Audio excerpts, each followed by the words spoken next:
They say love makes you blind. But I wasn't blind, I was hypnotized. Her laughter, her promises, her tears, all part of a play I didn't know I was cast in. And when the curtain finally fell, I realized I wasn't the hero. I was the fool. She played with my heart, with my trust, with everything I called real. But what she didn't know? I don't lose easily. Pain changes people. It teaches patience, silence, and precision. And I learned how to make destiny play my game this time. Because revenge, my friend, isn't about anger. It's about art. And I became the artist she unknowingly created. But before I continue, make sure you're subscribed to the Hard Revenge channel and let me know in the comments where you're watching from. We love to see how far our stories travel.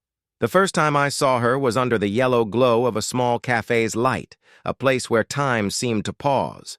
Her laughter danced through the air like soft music, and her eyes had that kind of warmth that makes you forget the cold world outside. I remember how she spoke, every word wrapped in charm, like a secret only I was allowed to hear. We talked for hours that night about dreams, regrets, and the kind of future people only whisper about.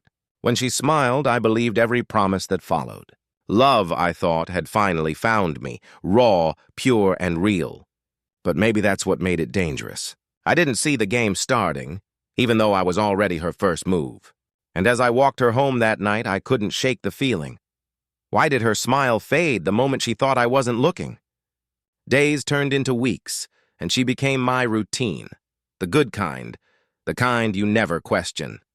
Her texts would light up my mornings, and her voice became the sound I waited for before sleep. We went everywhere together. Crowded markets, quiet lakes, rooftops that smelled like rain. She would hold my hand like she never wanted to let go, but sometimes her eyes told another story. There were moments when she drifted away, lost in thoughts she never shared, watching her phone light up only to turn it face down. When I asked, she'd smile and say, "It's nothing, love. Just work." And even though her words soothed me, her tone didn't. That's when I realized sometimes lies don't need to be spoken. They hide inside the silence. It was a rainy evening, thunder outside, candles flickering between us. She looked distant, scrolling through her phone, her reflection dancing in the dim light.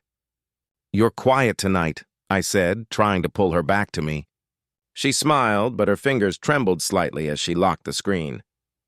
I caught a name flash for just a second, Daniel. My chest tightened, but I laughed it off, pretending not to notice. She leaned in, kissed me softly, and whispered, "You trust me, right?" I nodded, but something in that question felt wrong, like she needed the answer, not for comfort, but for control. That night I couldn't sleep. Every raindrop on the window sounded like a ticking clock, counting down to something I couldn't yet see. And as I lay awake, staring at her phone on the table, I wondered, why did trust suddenly feel like a trap? Days began to stretch longer, emptier. Her voice, once bright and full of warmth, now sounded distant, like she was always somewhere else. Our late-night talks became short calls filled with excuses. "I'm tired," or "tomorrow, okay?" Sometimes I'd hear faint murmurs in the background, laughter, music, footsteps. But she'd quickly hang up, saying she was just with co-workers. I told myself not to overthink it, but my chest tightened every time her phone buzzed, and she smiled faintly, turning the screen away. One evening I called unexpectedly. A man's voice answered first, soft, almost casual, before the line went dead. When she called back, she said it was a wrong number. But how do you explain a voice that says your name? Before the call ends, I started seeing his name everywhere, Daniel, a name that didn't belong to our world. It appeared in her notifications, on her messages, once even in her planner when she forgot to hide it. When I asked, she laughed, a little too quickly, a little too loud, and said, "He's just a client. Don't be dramatic." But drama wasn't what I felt. It was confusion, sharp and cold, the kind that eats at you quietly. I remember one night she left for a business dinner. I waited by the window until midnight, then 1, then 2. When she finally came home, she smelled of expensive perfume, one I never bought her. Her eyes were calm, her tone smooth, but her hands were shaking.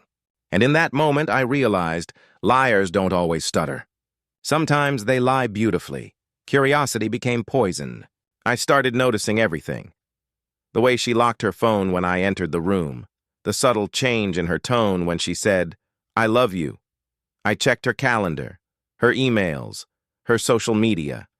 Each clue was a whisper, each whisper louder than the last. A heart emoji beside his name, a deleted message thread, a photo that once existed, now gone. The truth wasn't hitting me all at once.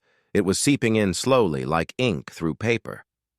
I wanted to confront her, scream, demand answers. But instead I smiled. Because something inside me whispered, "Don't react yet, watch." And as she hugged me that night, pretending nothing was wrong, I whispered back, "I'm watching." I remember standing by the window one night, watching her reflection instead of her face. She was on her phone again, laughing softly, pretending I wasn't noticing. But I wasn't the same man anymore. Something had shifted inside me. The ache had turned into awareness, and love had begun to taste like steel. I didn't want to scream. I didn't want to cry. I wanted to know.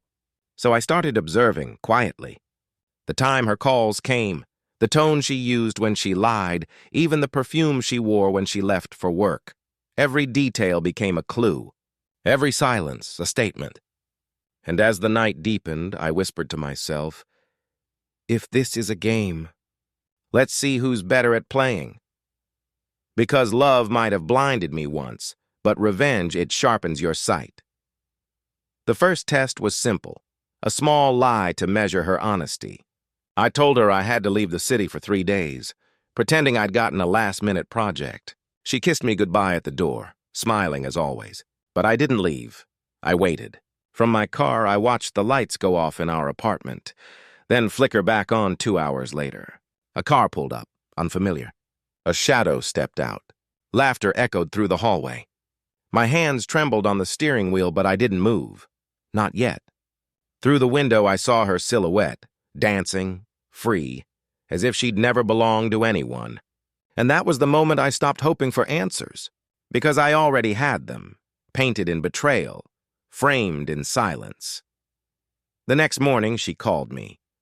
Her voice soft, full of fake concern. "Are you eating well?" "Do you miss me?" I almost laughed. I played along, pretending to be hundreds of miles away, while her perfume still lingered on my jacket. "Of course," I said, keeping my tone gentle. "I miss you already." She didn't know the camera I placed near the bookshelf was recording everything. Every visit, every lie, every smile that wasn't meant for me. When I watched the footage that night, the truth unfolded, her laughter, her touch, her whispered words to someone else. And yet, as I sat there in the dark, I didn't cry. I just felt still. Because the pain was no longer mine to carry. It was hers, waiting to be delivered. It was raining that night. The kind of rain that doesn't cleanse, only reminds you of what's been washed away. I sat in the dark, watching her messages appear on my phone. "I love you. Can't wait to see you." Words meant for me once. Lies recycled for someone else. My hands shook, not from anger, from disbelief. Every memory replayed like a broken reel. Her laughter, her promises, her eyes that never told the truth. I smashed my glass on the floor. Shards scattered like the pieces of whatever I used to be. I didn't cry. I didn't scream. I just sat there, staring at the mess, realizing I had finally reached the bottom. And in that stillness, a single thought echoed. If love was her game, then I'll make destiny mine. The pieces of glass glimmered under the dim light like a map, and I already knew where it would lead. The days that followed felt heavy, like walking through fog that never lifted. I stopped answering calls, stopped eating, stopped pretending I was okay. Every sound reminded me of her. The ringtone she set for me, the perfume she left behind, even the echo of her heels in the hallway. Sometimes I'd stare at my reflection for minutes, wondering how someone could look alive but feel completely hollow inside. Her betrayal wasn't just emotional, it was surgical. She'd carved her absence into my skin. Friends told me to move on, but how do you move on when you still hear her voice in every silence? So I stayed quiet. I let the pain sink deep, Because pain, I realized, is fuel when you know how to burn it. And deep down, something started whispering. Not to forget, but to return. One evening, while scrolling through old photos, I noticed something. Her patterns, her connections, her secrets hidden in plain sight. Places she visited, people she met, details she thought I'd never notice. It felt like the puzzle I was meant to solve, and for the first time in weeks I smiled. Not because I forgave her, but because I finally understood how she worked. Revenge didn't need to be loud or violent. It needed to be precise. I began writing everything down, every weakness, every dependency, every lie she built her world upon. The more I studied her, the less she looked like a person, and the more she looked like a plan. And that night, under the same rain that once broke me, I whispered, "Let's see how well you play when I'm the one setting the rules." Days turned into research. She thought she'd erased her tracks, but she forgot. I'd memorized her habits better than she ever knew. Every morning coffee stop, every late-night text, every client dinner she claimed to attend, I mapped it all out like a detective working on a case. I started following her social media patterns, who she liked, when she posted, when she went silent. Her silence spoke louder than her words. There was always one constant, Daniel. His name was scattered across her days like footprints in the snow, and every time I saw it, my heart grew colder. But I wasn't angry anymore. I was calculating, because once you know someone's rhythm, you can control when the music stops. And I was ready to press pause. I started visiting the places she mentioned, the restaurants, the offices, the hotel lounges. She didn't notice, but I was always a few steps behind, blending into the background like a shadow that never left. One night I saw her with him, laughing, hands brushing, eyes glowing with that same fake tenderness she once gave me. For a moment, pain returned, sharp and ugly, but I buried it. Instead, I watched, listened, learned. She wasn't just cheating. She was lying about everything, her job, her money, her identity. She wasn't a lover anymore. She was a con artist wrapped in the skin of affection. That night, as they drove away together, I whispered to myself, "Every secret you hide will be the rope that pulls you down." And I meant it. Weeks passed before I found her greatest flaw, her need to control everything. She lied because she feared losing power. She manipulated because she hated being small. So I decided to make her feel small, quietly, piece by piece. I created fake accounts, whispered rumors through familiar faces, and let tiny cracks appear in her perfect little world. A delayed payment here, a missed email there. Subtle mistakes that weren't hers, but looked like they were. I wanted her to feel what I once felt, doubt, confusion, fear. And as her life started to tremble, I watched from the distance.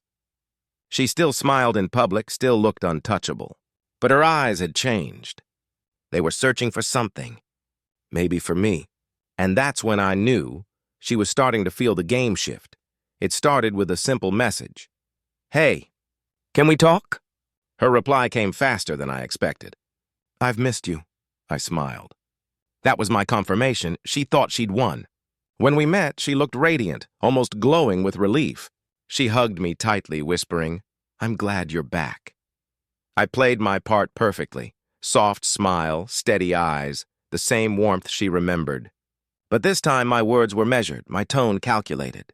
We talked about forgiveness, about starting over. She cried, said she made mistakes. I nodded like a man trying to heal. But behind my calm face, something darker stirred. Because I wasn't there to heal, I was there to haunt. And the best part? She never saw the difference. Days turned into weeks again, a twisted repetition of what we once had. She called me every night, asked if I still loved her. I said yes. She smiled. But this time I noticed her reactions more than her words. How her eyes darted when I mentioned Daniel. How her breath hitched when I asked about work. I acted gentle, cooked dinner, brought her flowers, made her believe I was soft again. But behind every touch was intent. Every compliment was placement. Every "I love you" was another piece of bait. I began earning her trust again. Not because I wanted it, but because I needed her walls down. And as her guard fell, I saw it. The vulnerability she hid from everyone. The one I'd use when the time came. She thought she'd rebuilt love, but what she rebuilt was her own downfall. Slowly, I started weaving myself into her decisions. Small suggestions here, innocent advice there. Maybe don't trust that coworker. You should talk to your boss about that. Why not invest in this instead? She followed every word, thinking I was guiding her, but really I was steering her into places I had already planned. The beauty of revenge is in silence. She had no idea she was walking through a web I'd spun weeks ago. Each step she took made her more dependent, more confident in me, and less in herself. She laughed again, told her friends we were stronger than ever. But if she had looked closely, really closely, she'd have seen the truth in my eyes. That love was gone. Only calculation remained. And the best part of the game? She still thought she was the one playing. She began trusting my advice too easily. It started with harmless things. What dress to wear to a meeting, which colleague to be careful around. I made each suggestion sound protective, loving. I just want you safe, I'd say, and she'd smile, touched by my concern. But every word had direction. I steered her toward the wrong clients, the wrong projects. I made her doubt the people who truly supported her, whispering small worries into her ear until she started to believe them. At first it was subtle. She'd cancel plans, argue with a friend, miss an opportunity. Then it became routine. She trusted my judgment more than her own. And as I watched her confidence slowly erode, I felt that quiet satisfaction of power. The same power she once used to break me. She started losing balance. Deadlines slipped. Her manager questioned her focus. She'd call me late at night, her voice trembling, asking, "Am I doing something wrong?" I'd whisper gently, "You're just tired. Maybe they're not appreciating you." It worked every time. She'd arrive at work defensive, irritable, convinced that everyone was against her. Her world began to fracture. Colleagues distanced themselves, rumors spread, and small mistakes grew into scandals. Through it all, I remained her calm center, the only one she believed still on her side. Sometimes I'd see tears forming in her eyes, and for a moment the old guilt would stir. But then I'd remember those nights she laughed into another man's ear, and the guilt would fade back into focus.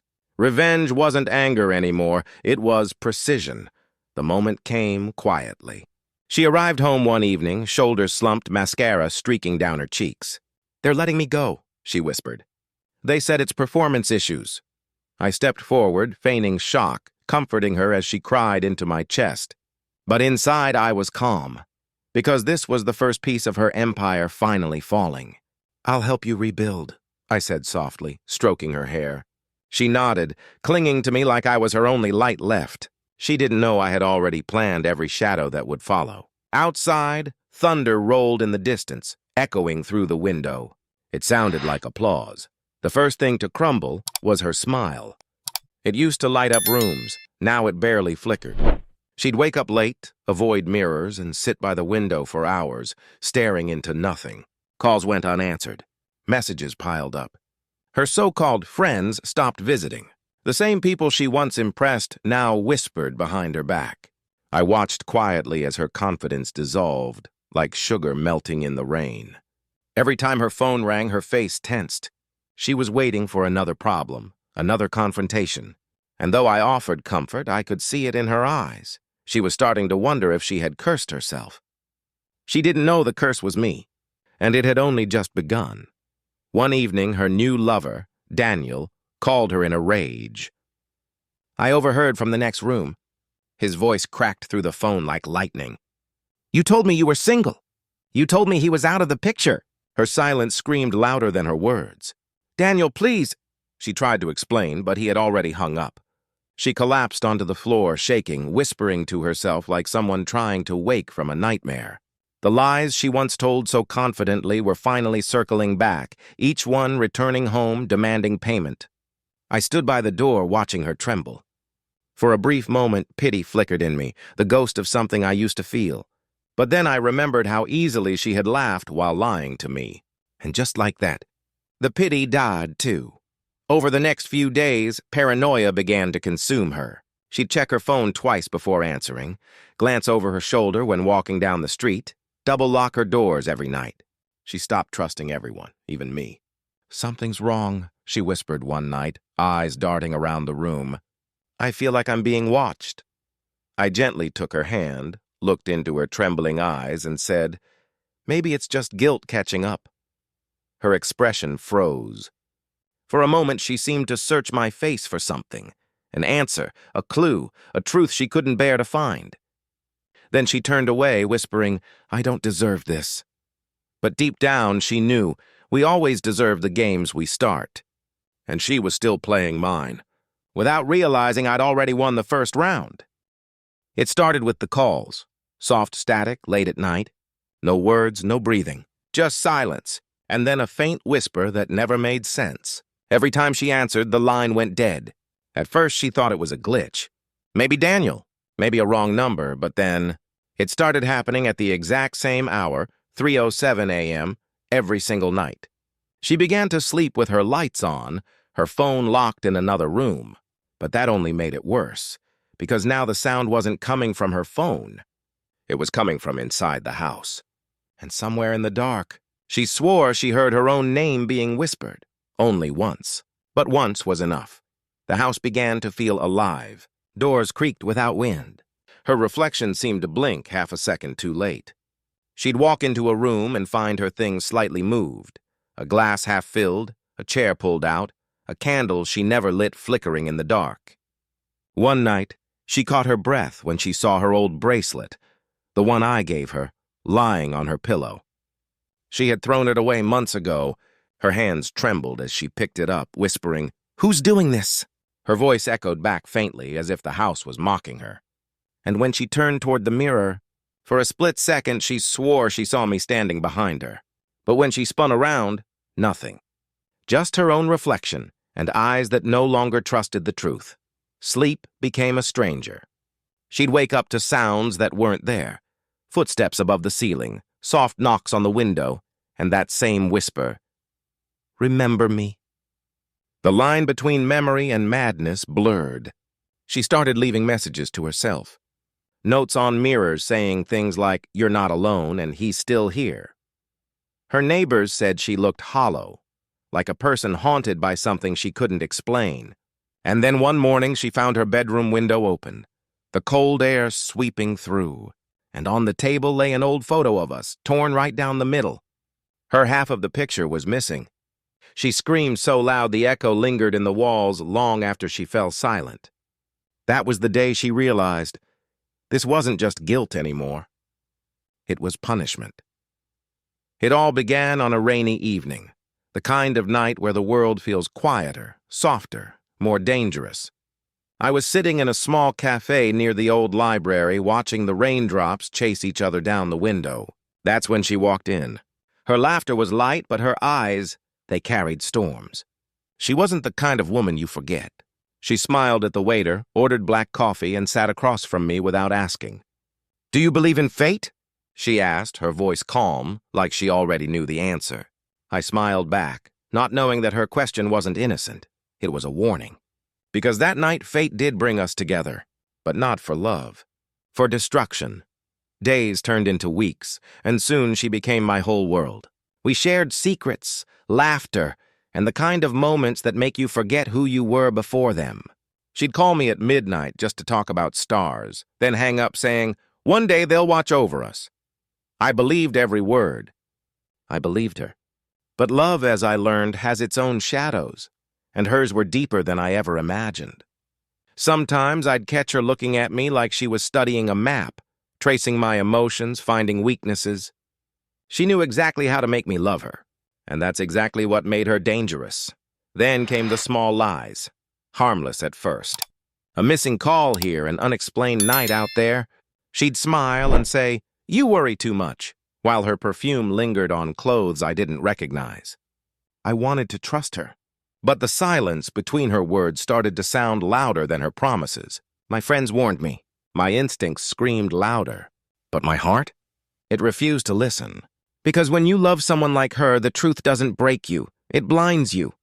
Still, deep down, I knew something was coming. I just didn't know. It would destroy everything I believed in. She hadn't slept in 3 days. Her eyes were hollow, her skin pale, but it wasn't exhaustion that scared her. It was the mirror. Every time she looked into it, she saw things that shouldn't exist, shapes moving behind her, reflections that didn't mimic her. That morning, she stood frozen, staring at herself. The woman in the mirror smiled first, before she did. Her scream echoed through the empty house, but no one came. Her trembling fingers touched the glass, cold, wet, almost breathing. And when she whispered, "Who are you?" the reflection whispered back, "You already know." The mirror cracked, right through her reflection's eyes.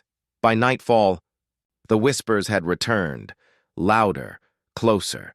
Every room she entered carried an echo of her name, faint, mocking, familiar. She tried drowning them out with music, but even the lyrics began twisting into her own guilt. "You lied. You betrayed. You will pay," the voices chanted softly, blending with the hum of the radio. She pressed her hands over her ears, shaking. "Stop it! Please stop!" she cried into the darkness. And then, just as suddenly, silence. But from that silence came one voice. Mine. Calm. Cold. "You played with hearts, Sophia." "Now I'm just playing fair." She fell to her knees, because for the first time, she realized this wasn't madness anymore.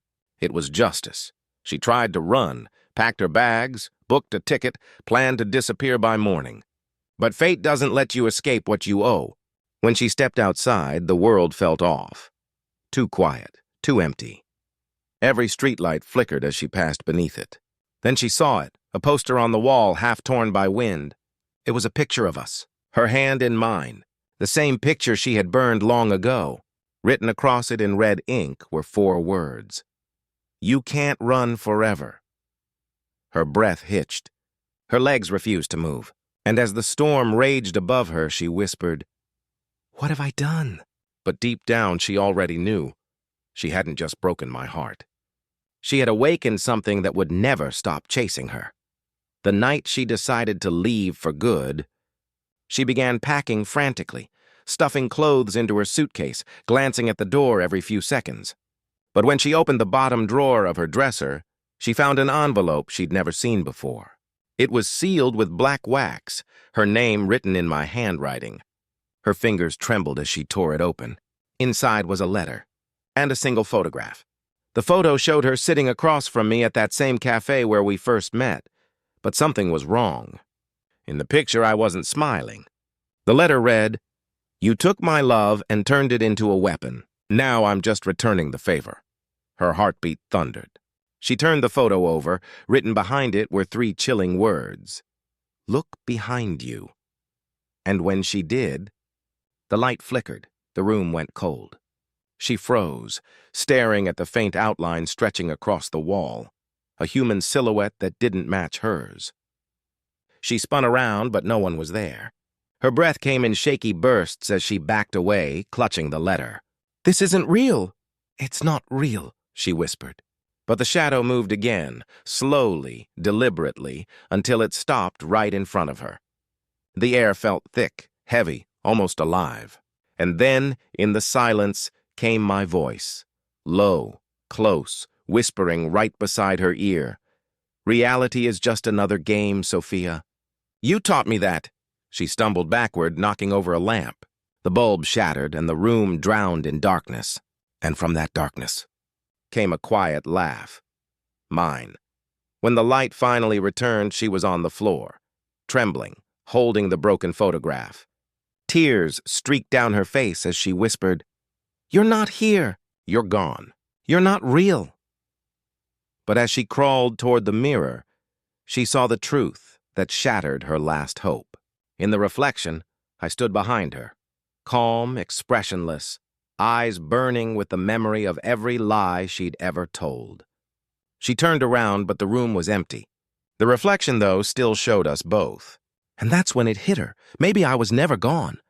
Maybe I had become the guilt she could never escape, the ghost that lived in her mind, and in her reflection, the revenge she had unknowingly built herself. The night air felt different, heavier, colder, alive. Sophia sat in the corner of her room, knees pulled to her chest, whispering prayers to a God she hadn't spoken to in years.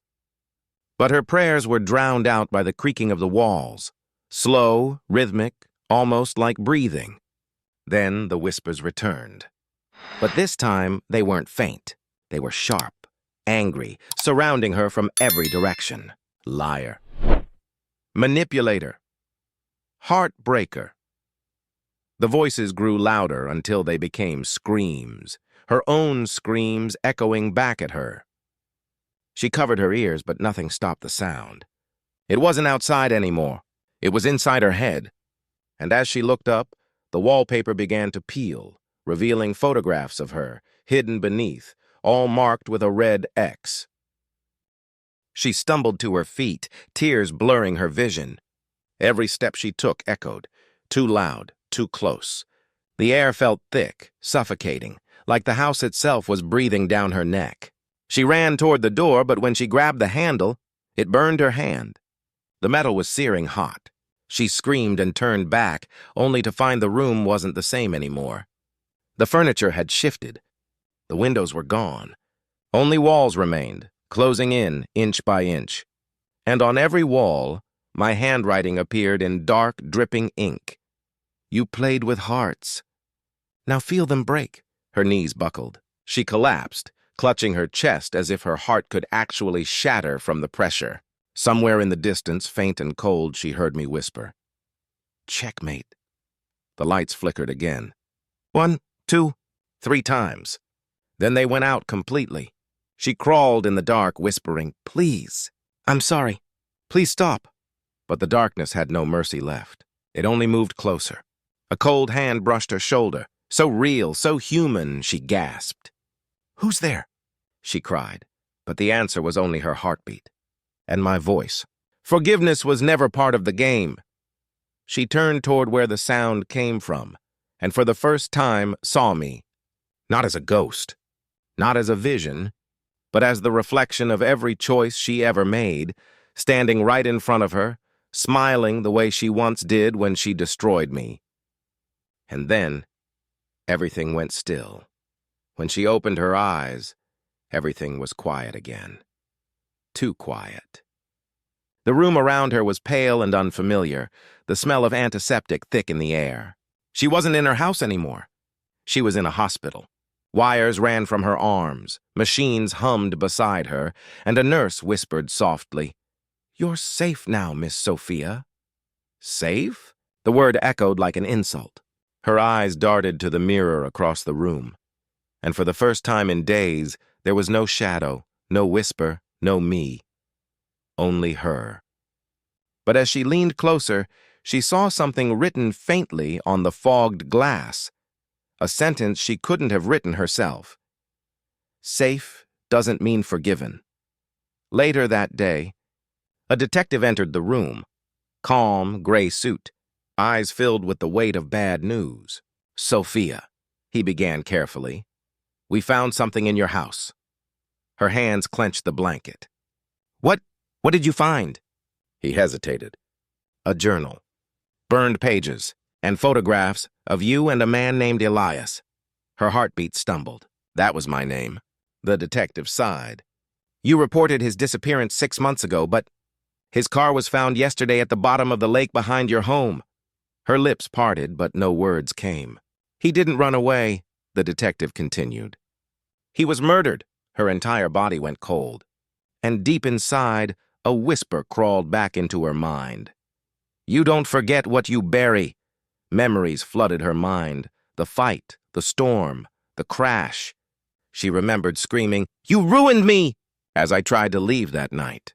The road was wet, headlights blurred, and then the sound of metal twisting, water rushing, silence. She had told herself it was an accident.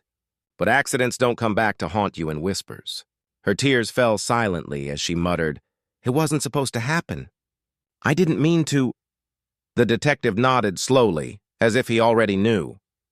"Sometimes," he said, "the dead don't stay buried, because the living won't let them." And when he left, the room grew cold again. In the reflection on the window, she saw me standing there, not angry, not cruel, just watching. And I whispered, "Now you remember." Days passed, but sleep never came.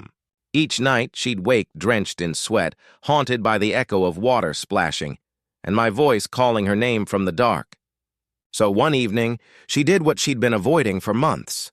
She returned to the lake. The air was thick with fog, the moon pale and hollow above her. The wind whispered through the trees, bending them like bowing witnesses. She stood at the edge of the water, staring at the faint ripples that marked where my car had been pulled out. "Elias," she whispered, voice breaking, "please, let me go." But the lake didn't answer. It only rippled, as if something beneath was listening. The night grew colder. A strange calm fell over the lake, and then, softly, she heard it. My voice. "Let you go?" it whispered, echoing through the mist. "You never let me go." She stumbled back, eyes wide, heart racing. "You're not real! You're not real!" But the surface of the water began to shift, dark shapes swirling just below. Her reflection twisted, forming my face where hers should have been. I looked up at her through the water, calm and steady. "You called this love," I said. "But love doesn't bury people alive." Tears blurred her vision as she fell to her knees. "I'm sorry," she cried. "I'm so sorry," the water whispered back. "Sorry doesn't bring back the dead." And then, the reflection reached out a hand. She froze as a cold mist rose from the lake, wrapping around her like ghostly fingers. The sound of her heartbeat filled the air, fast, panicked, desperate. "Please," she whispered, trembling. "Please, just end it." The hand reached closer, not to pull her under, but to guide her. And as she touched the water, everything went silent. Her body went still. Her reflection faded and only the ripples remained. When dawn came, the lake was calm again, as if nothing had ever happened. Only a single item floated near the shore. The bracelet I once gave her, shining faintly in the pale morning light. The final move had been played, and in the game of love and revenge, she finally understood what it meant to lose. They say revenge is sweet, but they never tell you about the aftertaste. When the fire dies, all that's left is smoke, and memories that choke you when you least expect. I won the game, yes, but at what cost? She played with my heart, and I played with her destiny. Yet somewhere between love and vengeance, I lost the version of myself that once believed in happy endings. Maybe that's what destiny really is. Not something we control, but something that changes us when we try. So if you ever meet someone who smiles the way she did, don't play. Just walk away. Because some games, you only win by not playing at all.